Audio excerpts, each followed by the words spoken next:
Okay, the third way to solve a systems of equations is by elimination. So remember, a system is just if we have more than one equation. We're actually going to do an example later where we have 3 equations and we're going to solve using elimination.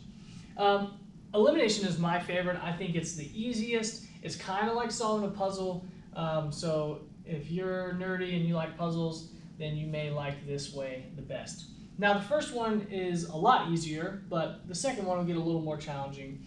So elimination, what I'm doing is I'm taking a step back and I'm looking at both lines. So we have line 1, line 2, and I'm trying to see, okay, if this is a positive 18x, for that to cancel out with another x, I would need that to be a negative 18x. Well, I don't have that. I don't have a positive 18 and a negative 18x. So let's look at the y values. When I'm looking at my y values, I have a negative 15y. So for that to cancel out, I need a positive 15y, and that's exactly what I have.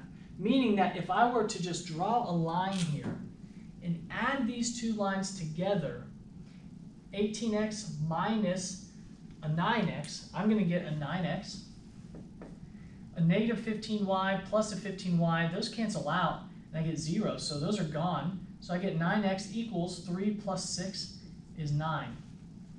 So that means we got rid of y. Not having to try to figure out which is the lowest number attached to the variable and solve for that to do substitution. I don't have to get in slope-intercept form to graph. I'm just looking, how can I get rid of one of the variables by having a positive 15y and a negative 15y, because those combine to give me 0. So what I have now is, after I add my 3 columns up, the y's cancel out and I'm left with a 9x equals 9.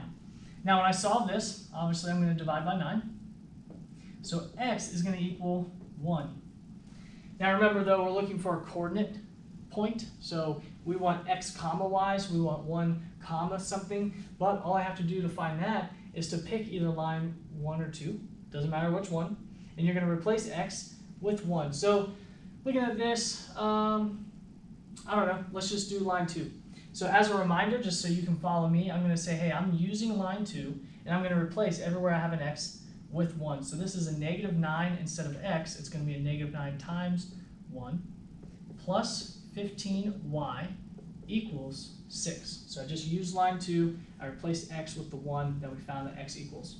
Negative 9 times 1 is negative 9 plus 15y equals 6. When I draw my line, I'm going to take this negative 9 and add that to both sides. So I'm left with a 15y is equal to 15.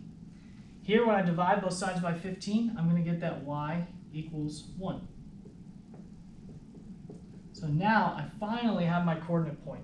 My solution to this system of equations is going to be x comma y, or 1 comma 1. Meaning if I would have solved for y for both of these and graphed, they would intersect at 1 comma 1. If I would have used the substitution method somehow and solved, I would have gotten 1 comma 1. We would get the same answer all 3 methods. It's just determining what is easiest for you and what is easiest for the set of problems that you're given. Now, number 2, it won't be as easy, but very similar in thought process, where here we had terms cancel out right away because I had 1 positive 15, 1 negative 15. It was good. I don't have that situation here. I have a 7x and a 14x, or over here I have a 4y and a negative 1y. So I'm trying to figure out, okay, if this is a 14x, what do I need this to be for them to cancel out, like in problem 1? I need this to be a negative 14x. Well, is there a way to manipulate this, to multiply it by some number, to make that positive 7 into a negative 14? And so what we're going to do is we're going to multiply. So we're going to multiply our line 1 by a negative 2. So we're going to multiply line 1 by a negative 2. And here's what we're going to get. This is going to be our new line 1. So negative 2 times 7x is going to be a negative 14x. Negative 2 times this 4y is going to be a negative 8y. And then negative 2 times the negative 11 is going to be a positive 22. So what I did is I took line 1, seeing that line 2 had a positive 14, meaning for those to cancel out, I needed line 1 to be a negative 14. I know that 7 times negative 2 would get me that negative 14, so I'm going to multiply each term in line 1 by that negative 2. As long as you multiply all of your terms by the same number, you can manipulate it that way to make it easier for you. So this is kind of my new line 1. Now, what about line 2? So let's rewrite line 2 down here. We have 14x minus the 1y equals negative 13. I didn't do anything here. All I did was rewrite this so it's below. So here is my, we can call this my new line 1.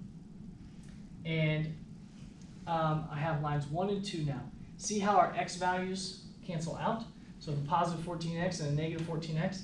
As I add straight down, negative 8 plus a negative 1 gives me a negative 9 equals 22 minus that 13 gives me a positive 9.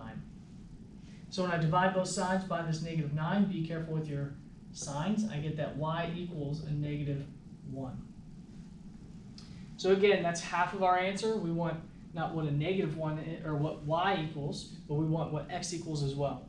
So I'm going to replace y with negative 1. It doesn't matter which line you use. I would suggest just trying to find the one that seems easiest for you. Shouldn't matter. Let's go ahead and just choose line 1 this time.